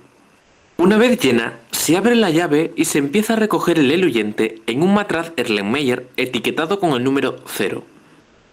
Se recoge un volumen equivalente al volumen muerto de la columna rellena. Ya que estamos separando compuestos coloreados, se observa cómo descienden a través de la fase estacionaria, siendo su velocidad de descenso inversamente proporcional a su grado de absorción sobre la lúmina. Una vez recogido el volumen de fase estacionaria, se comienza a recoger el eluyente a medida que emerge de la columna en los viales numerados. Se recogen cada uno de ellos 4 o 5 mililitros de fase móvil. En este caso podemos observar directamente la concentración del colorante que está emergiendo de la columna.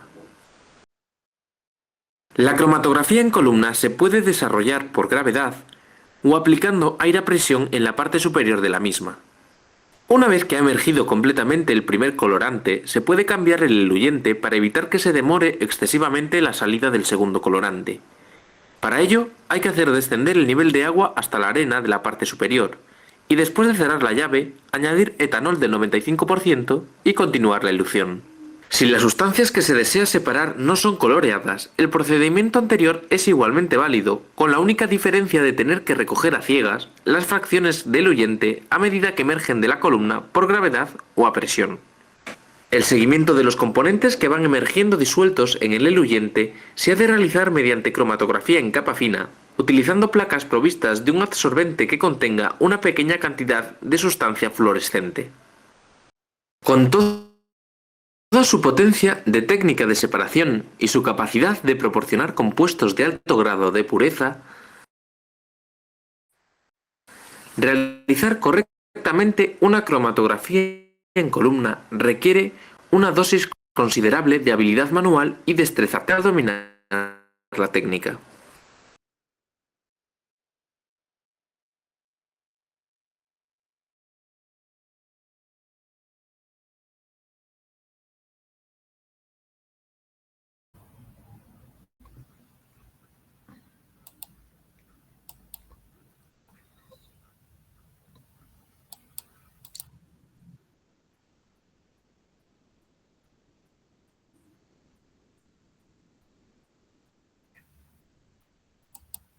Ok, muy bien. Entonces han podido ver ustedes, toda esta, de algunos aspectos tan importantes que yo les ya había explicado en el caso de cromatografía en capa fina y la cromatografía en columna, que es un tipo de cromatografía también muy importante que nos va a permitir separar. ¿Se acuerdan que dentro del análisis habíamos visto que la segunda fase era la separación?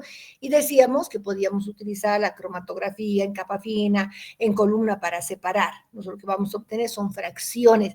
Cada frasquito que ustedes han visto, ¿no es cierto?, que hemos obtenido en la columna en el video, cada frasquito puede tener una sustancia y eso puede pasar a una cromatografía en capa fina o podemos medir también su absorbancia, ¿ya? Entonces son técnicas muy utilizadas, la cromatografía en columna y en capa fina. Ambas son cromatografías líquidas. ¿Saben por qué?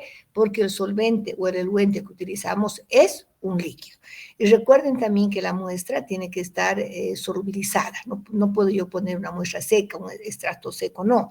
Tiene que estar también la sustancia líquida, ¿ya? Normalmente disuelta en uno de los solventes que utilizamos para la cromatografía. Entonces voy a explicar rápidamente, porque ustedes sí han entendido muy bien, la cromatografía en columna, ¿no? Entonces vamos a definir a la cromatografía en columna como la percolación uniforme, percolación, ¿por qué? Porque en este caso el solvente se va a percolar se va a percolar entonces a través de la columna. Entonces es la percolación uniforme de un líquido a través de una columna que contiene una sustancia uniformemente dividida que retarda selectivamente el paso de ciertos componentes de la solución. Como han podido ver, entonces, se prepara la columna de una manera especial, utilizando como absorbente, puede ser silica gel, puede ser óxido de aluminio, puede ser Cefadex, etc. Y se prepara, luego, como han visto, se coloca una capa de arena, etc. Y utilizamos los solventes, que va a ser una mezcla de solventes. Hay que primero esperar que el solvente penetre, humedezca la columna, siempre evitando la formación de grietas. Y después recién se aplica la muestra, un poco de solvente para que vaya penetrando y recién agregamos mayor cantidad de solvente. Luego nosotros cuando son sustancias de color como en esta imagen, yo puedo, digamos, recibir y todo lo que va a ser de color, de este color café claro, puedo recibir una fracción. Luego todo lo que va a ser azul, fracción 2, verde, fracción 3. Es fácil cuando tenemos colores, pero cuando no hay colores puedo recibir en función de tiempo o en función de volumen. Puede recibir 4 meles, 4 meles, 4 meles, y cada uno va a ser fracción 1, fracción 2, fracción 3, fracción 4, etc. Entonces, una vez, ¿no es cierto?, que nosotros tengamos, en este caso, en el ejemplo que estamos viendo en esta imagen, si tuviéramos la fracción roja, entonces yo puedo utilizar esta fracción para identificar. ¿Cómo lo hago? ¿No? Lo puedo hacer por absorbancia, lo puedo hacer por alguna prueba química, y si me interesa continuar estudiando esta fracción, puedo incluso utilizar para pruebas biológicas, ya una fracción más limpia, más pura, ¿no? Entonces, es muy útil la cromatografía en columna, ya que me permite separar y obtener mayor cantidad de sustancia que una cromatografía en capa fina. Una cromatografía en capa fina me permite identificar, pero no me va a permitir aislar, ¿ya? Es más complejo, no me va a permitir aislar, excepto cuando yo haga otro tipo de cromatografía que les voy a explicar. Entonces, pero sí, la cromatografía en columna voy a obtener mayor volumen y por lo tanto mayor cantidad de sustancia para poder evaluar, ¿ya? Esa es otra ventaja que tiene la cromatografía en columna, ¿no? No se olviden entonces, en este caso la fase estacionaria es el relleno en la columna, que puede ser óxido de aluminio, sílica gel, puede ser Cefadex, viene a ser entonces la fase estacionaria. La mezcla de solventes es nuestra fase móvil, ¿ya? Y seguimos hablando de cromatografía líquida porque nuestro solvente es un líquido. Bueno, voy a hablar ahora de la cromatografía gaseosa. Después vamos a ver las variantes de esta cromatografía que ahora tenemos, si nos alcanza para ver esto, ¿ya? Sí, menos cuarto nomás de explicación de esa parte, porque quiero que también me alcance el tiempo para terminar luego todo el avance de la materia, estamos con tiempo justo. Entonces, la cromatografía gaseosa, a diferencia de los otros dos tipos de cromatografía que hemos visto, vamos a ver entonces que en este caso la fase móvil es un gas. Entonces, como la fase móvil va a ser el eluente, es un gas, se dice cromatografía gaseosa. ¿Qué tipos de cromatografía gaseosa? Tenemos la cromatografía gas líquido o la cromatografía gas sólido. ¿Cuándo es gas líquido? ¿No? Que es la más utilizada ahora. Antes se utilizaba más gas sólido. Gas líquido es cuando estas columnas que son muy delgadas, son columnas capilares, en el interior tienen, por ejemplo, ladrillo refractario o tierra de diatomeas, muy delgadito, pegado a la columna, pero además tienen un líquido que está como en un estado de gel. Por eso es la cromatografía gas líquido. En este caso, entonces, la fase absorbente va a ser un líquido. ¿Ya? ¿Me entiende? Va a ser un líquido. En cambio, cuando sea sólido, va a ser, pues el relleno va a ser un sólido. Entonces, ¿qué es lo que ocurre en este tipo de cromatografía? Nosotros vamos a utilizar como fase móvil gas. ¿Cuáles son los gases más utilizados? En este caso, como gases más utilizados, tenemos en primer lugar el helio, anote, el helio, luego tenemos también el argón, nitrógeno o hidrógeno, ¿no? Son los gases que se pueden utilizar para que, es decir, como el Wendy. Yo tengo aquí una bombona de gas, voy a tener un manómetro para regular con qué presión va a ingresar el gas, un punto donde vamos a colocar la muestra que normalmente también la debo vaporizar. Por eso es que tengo un horno donde voy a subir la temperatura para que la muestra se mantenga de estado gaseoso. Entonces vamos a colocar la muestra y este flujo del gas va a ir separando los componentes a través de la columna capilar. Luego tenemos un sistema de detección que va a ser, por ejemplo, espectroscópico, puede ser como un fotómetro de llama, etcétera, que nos va a permitir detectar los diferentes componentes. Y esto está acoplado a un registro donde vamos a obtener el cromatograma. Cada señal que obtengamos va a corresponder a un compuesto diferente, ¿no? Que siempre trabajando con patrones nosotros podemos identificar. Ahora, otro aspecto importante es mencionarles que es una técnica de gran sensibilidad, excelente, pero tiene un problema. Como hay que someter a una temperatura entonces un poco alta, lo que ocurre es lo siguiente, que no vamos a poder trabajar con sustancias termolábiles. Aquellas sustancias que pueden ser afectadas por temperaturas altas, no podríamos nosotros someter a una cromatografía gaseosa. Ese tipo de cromatografía es muy utilizada, especialmente para el estudio de aceites esenciales, que son sustancias que pueden volatilizarse con facilidad. ¿Ya? Entonces, una técnica también muy, muy importante. Luego vamos a ver lo que vienen a ser las variantes de la cromatografía en capa fina y en columna. Dentro de lo que viene a ser la cromatografía, entonces, en capa fina, hay un método, una técnica cromatográfica que se denomina cromatografía centrifugadora en capa delgada. Es una variante de la cromatografía en capa fina, solamente que nos va a permitir acelerar la separación. ¿Y por qué es importante? Porque este tipo de cromatografía puede ser tanto analítica como preparativa, ¿ya? Entonces, primero les voy a explicar en qué consiste. Se basa entonces en la fuerza centrifugadora al girar a mayor velocidad la placa, ¿no? Cubierta de una capa fina, dice, acelera el flujo de la fase móvil alrededor del plano circular. Es decir, que como estamos sometiendo como a una rotación rápida, vamos a ver entonces que la separación va a ser también más rápida. Bien, en este sistema vamos a ver cómo es este cromatotrón, que voy a describir acá. El cromatotrón, entonces, descrito por Harrison, el primer cromatotrón, tiene una placa de vidrio que están viendo ustedes aquí, cubierta de silica gel, de 24 centímetros de diámetro. Además, la capa absorbente puede ir de 1.2 hasta 4 milímetros de grosor, dependiendo si quiero hacer una cromatografía analítica o preparativa. Si es preparativa, chicos, significa que voy a separar mayor cantidad de muestra, ¿no? Mayor cantidad de muestra. Bien, entonces, también vamos a ver que el rotor, la velocidad con la que va a rotar todo este sistema, ¿sí?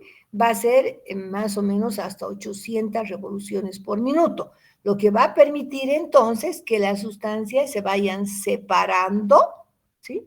En el plano circular y tiene una inclinación que me va a permitir ir recogiendo las fracciones. ¿Por qué? Porque no se olviden que estoy haciendo cromatografía preparativa. Puedo separar, por ejemplo, en una capa de 2 milímetros de diámetro, puedo separar desde 50 miligramos a 500 miligramos de sustancia, y eso es importante. Entonces, ya cada fracción, como hemos recibido en la cromatografía en columna, puedo luego analizar, ¿sí? Eso es importante, ¿ya? ¿Qué más? ¿Dónde se siembra? Al medio, que un punto donde nosotros vamos a aplicar la muestra. Mi capa de sílica, ¿no? Que está viendo aquí de color blanco, puede ser de 2, de 3, hasta, pues hemos indicado, hasta 4 milímetros de grosor.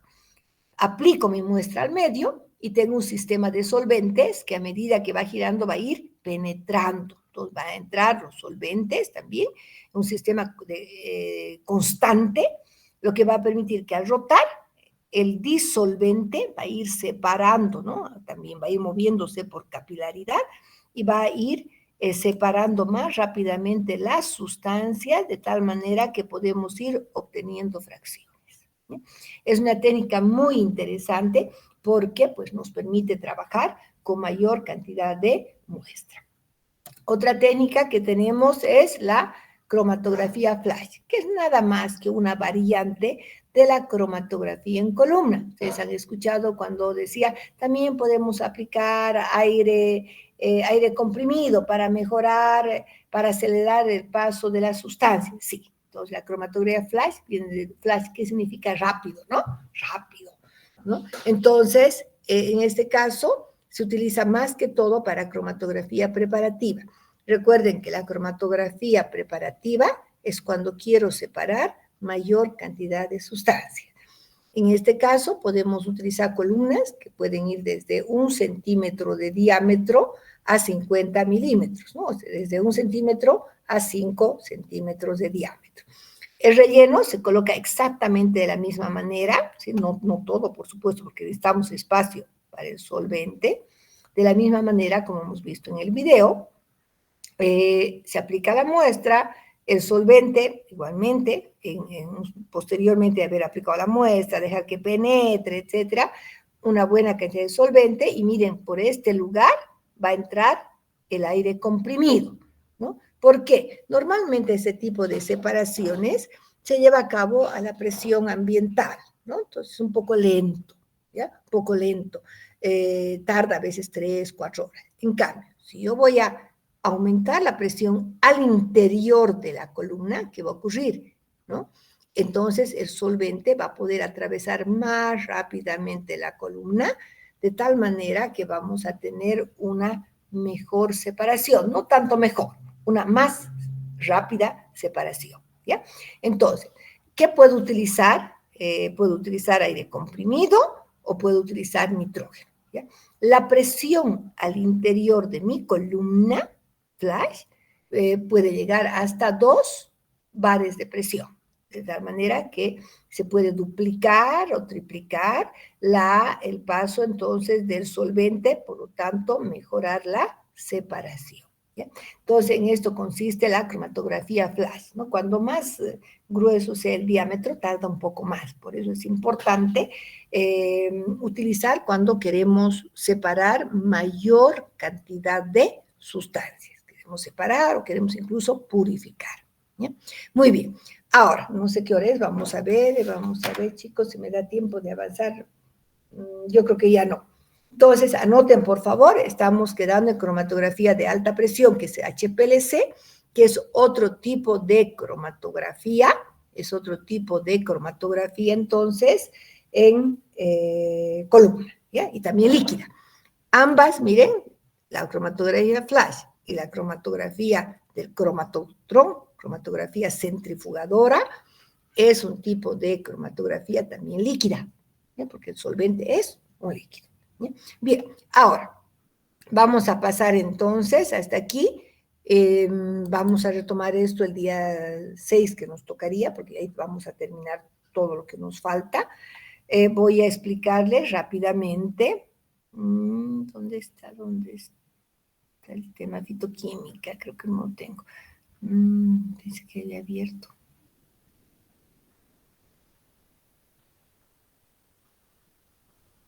¿Cuál es? De las ratas. Ya, al fin, pensé que yo tenía a la mano fitoquímica. Ya, abrimos fitoquímica entonces.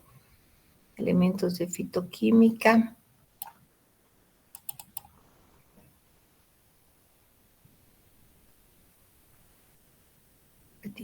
Aquí les voy a explicar solamente la relación entre metabolismo primario y metabolismo secundario. Eso es para que puedan resolver unas 4 preguntas o 5 que tenemos en el cuestionario, ¿no? Que no se olviden que me tienen que presentar hasta este sábado. Bien, en el tema 5, que lo vamos a ver la subsiguiente clase, entonces, simplemente en algún momento les había indicado que un metabolito secundario es producto de un tipo de metabolismo secundario, ¿no? Que además depende de lo que viene a ser el metabolismo primario. Entonces, lo que vamos a ver ahora, directamente voy de esa parte. No se preocupen, chicos, que todo esto lo vamos a volver a ver. Solamente quiero explicarles esa relación para que ustedes entiendan, ¿bien? Vamos a ver entonces, en las plantas nosotros tenemos metabolitos primarios y tenemos metabolitos secundarios. Los primarios son aquellos relacionados con el metabolismo esencial de la planta y los secundarios aquellos que no están precisamente relacionados con el metabolismo esencial de la célula y son específicos. Podemos decir que estos metabolitos secundarios son compuestos químicos de estructura compleja, de distribución más restringida y característicos de fuentes botánicas específicas. No todas las plantas tienen cocaína, no todas las plantas tienen flavonoides, no todas las plantas tienen taninos, por lo tanto son de distribución restringida y muchas veces de grupos de género o especies definidas. Bien. Entonces, no importa todavía esto, y lo que yo quiero ver es esto, ¿no? Entonces, ¿qué relación hay entre el metabolismo primario y el metabolismo secundario? Vamos a ver que el término metabolismo viene de la palabra metabole, que significa cambio, transformación, y se refiere a las reacciones físico-químicas producidas en las plantas. El metabolismo primario son procesos bioquímicos vitales de supervivencia, son universales, como tenemos la fotosíntesis, la respiración, la síntesis de proteínas, la glucólisis, el ciclo de Krebs, síntesis de aminoácidos, etcétera, son metabolismos primarios universales para todas las plantas. En cambio, los metabolitos secundarios son procesos químicos, ¿ya?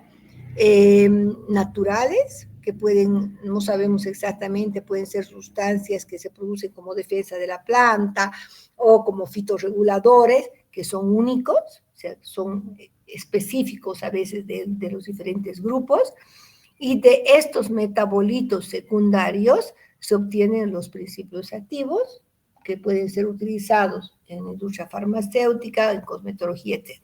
¿Qué es lo que comparten entre el metabolismo primario y el metabolismo secundario?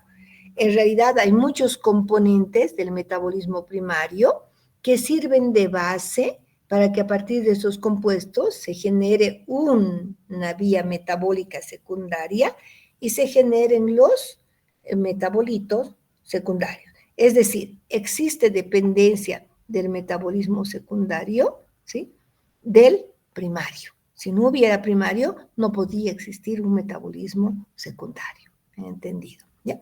Y esa es la tablita, la más importante para ustedes, ¿no?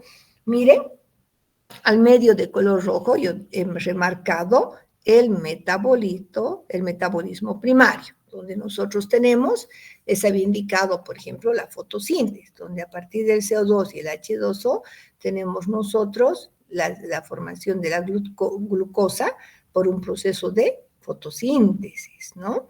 Bien, esta glucosa va a entrar a la glucólisis, ¿no?, donde se va a generar como compuesto intermediario de la glucólisis el fosfoenolpiruvato, y luego va a producir el piruvato. ¿Ya? Este piruvato, eso es glucólisis hasta piruvato, el piruvato por descarboxilación oxidativa va a formar un compuesto que se denomina acetilcoenzima A, que este compuesto entra al ciclo de Krebs. En el ciclo de Krebs hay muchos compuestos intermediarios sumamente importantes que van a servir para la síntesis de aminoácidos, que van a ser intermediarios para dar lugar a aminoácidos. Bien, ahora, eso es el metabolismo primario. Ahora, a partir de estos compuestos primarios, voy a hablar primero de la glucosa. La glucosa va a dar lugar, entonces, cuando varias glucosas se unan o otros azúcares, van a dar lugar a los mono, oligo y polisacáridos. Hay muchos polisacáridos o heteropolisacáridos que también son utilizados con fines medicinales, ¿no? Como los, por ejemplo, en este caso, los mucílagos son heteropolisacáridos presentes en algunas plantas. Sin embargo, la glucosa, la manosa, etcétera, va a formar un grupo de metabolitos que se llama heterócidos. Un heterócido es un compuesto que está formado por azúcar y un componente no azucarado. Si, por ejemplo, las quinonas, antraquinonas, van a formar heterócidos antraquinónicos. Hay algunos taninos que pueden unirse también a unos ácidos fenólicos y pueden formar un grupo de heterócidos, ¿ya? Entonces, los heterócidos siempre van a tener azúcar y un componente no azucarado. Bien, ahora nos vamos al acetilcoenzima A.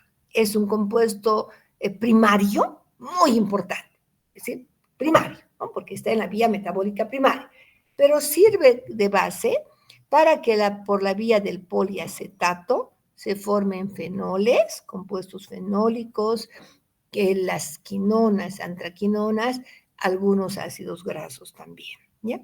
Ahora, esa acetilcoenzima A, por una vía muy importante secundaria en las plantas, que es la vía del mevalonato, por la vía del mevalonato se van a formar aceites esenciales, terpenos, carotenos, cardenólidos y las saponinas, ¿ya? Por esta vía se van a formar todos estos metabolitos secundarios.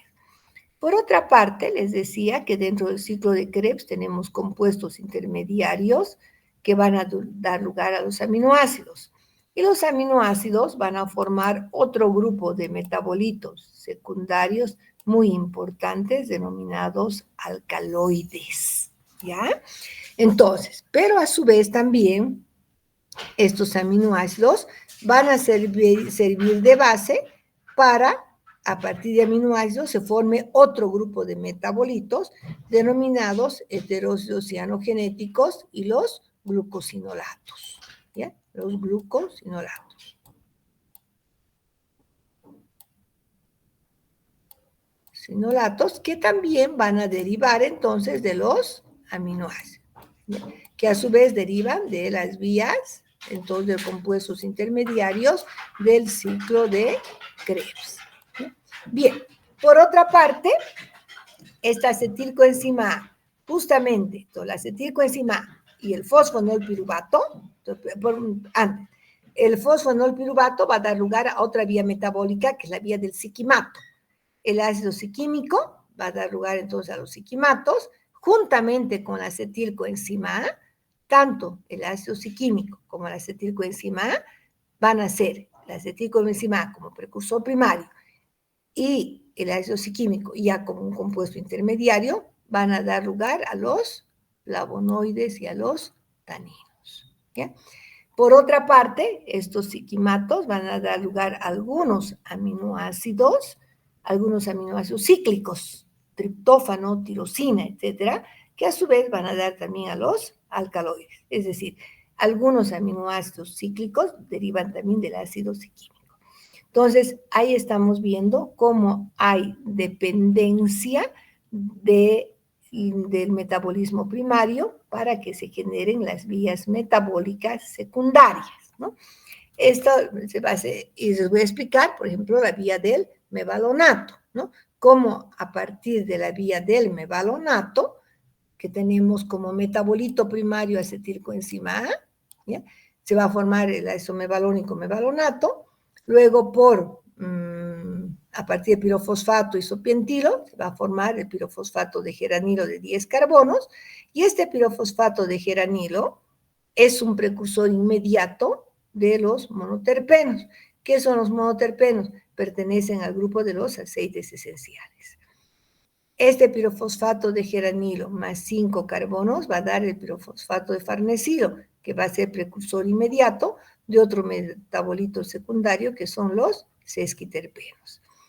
Este pirofosfato de farnesilo más 5 carbonos va a dar el pirofosfato de geranilo, que es el precursor inmediato de otro aceite esencial que son los diterpenos.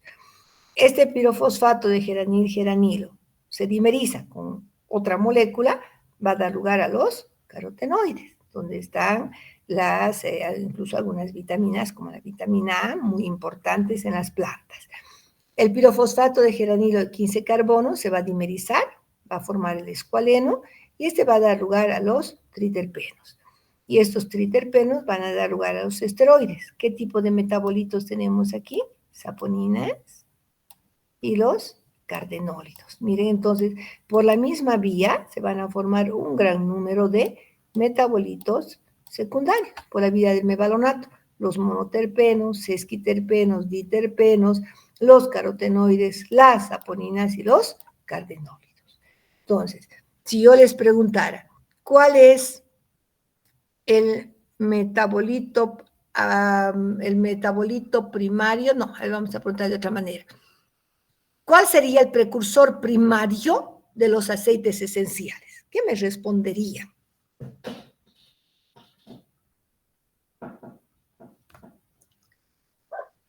La acetilcoenzima A, doctora. Perfecto, así de simple, la acetilcoenzima. Y yo les preguntaría, ¿cuál sería el precursor primario de las quinonas o antraquinonas?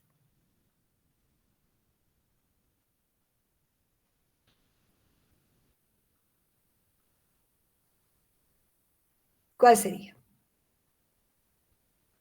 ¿Sigue siendo la acetilcoenzima? Miren, porque a partir de que acetilcoenzima vía poliacetato se forman las quinonas. Si les preguntaría, ¿qué metabolitos secundarios derivan de los aminoácidos? ¿Qué me dirán?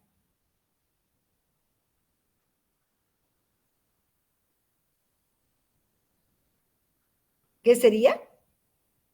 Estamos viendo Los alcaloides, doctora. Muy bien, alcaloides, heterosocianogenéticos, sí, glucosinolatos. Eso es lo que tienen que responder. Entonces, ustedes viendo solo esta imagen van a poder entender perfectamente entonces y responder a esas preguntas. También dice, ¿cuáles son los compuestos que se forman por la vía del mevalonato? ¿Cuáles serían? ¿Cuáles serían?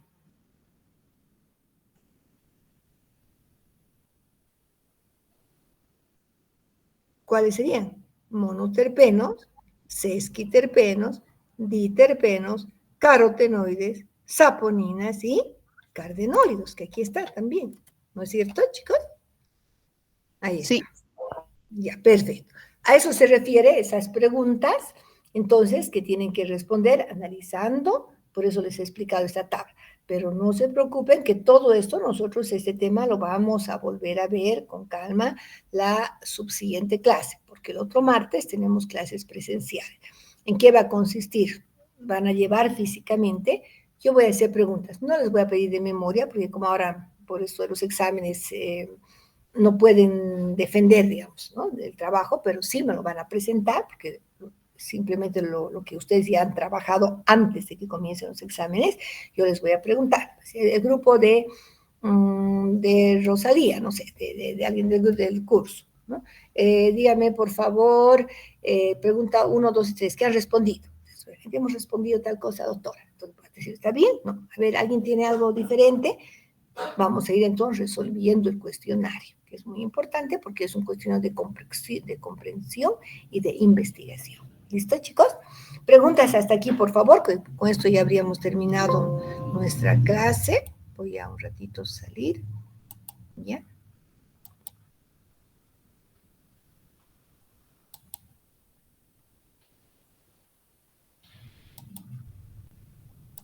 Listo. Bien.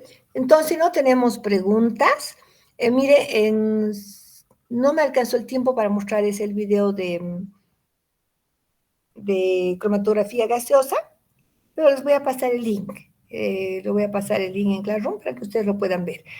Es bien cortito también. Si me da tiempo, lo vemos la subsiguiente. Si no, yo les paso el link para que ustedes puedan ver. Es una complementación nada más a todo lo que yo les he explicado con las diapositivas. Bien, chicos, entonces nos vemos, pues tenemos clases en media hora, nos vemos con el grupo que tiene clase. Por favor, primero va a estar el grupo A, hemos indicado de 9:30 a 10:15, y luego el B vamos a pasar directamente en la sala de microscopía. ¿Listo? Ahí nos vemos más tarde. Buen día. Buen día, hasta luego, doctora. Hasta luego, doctora.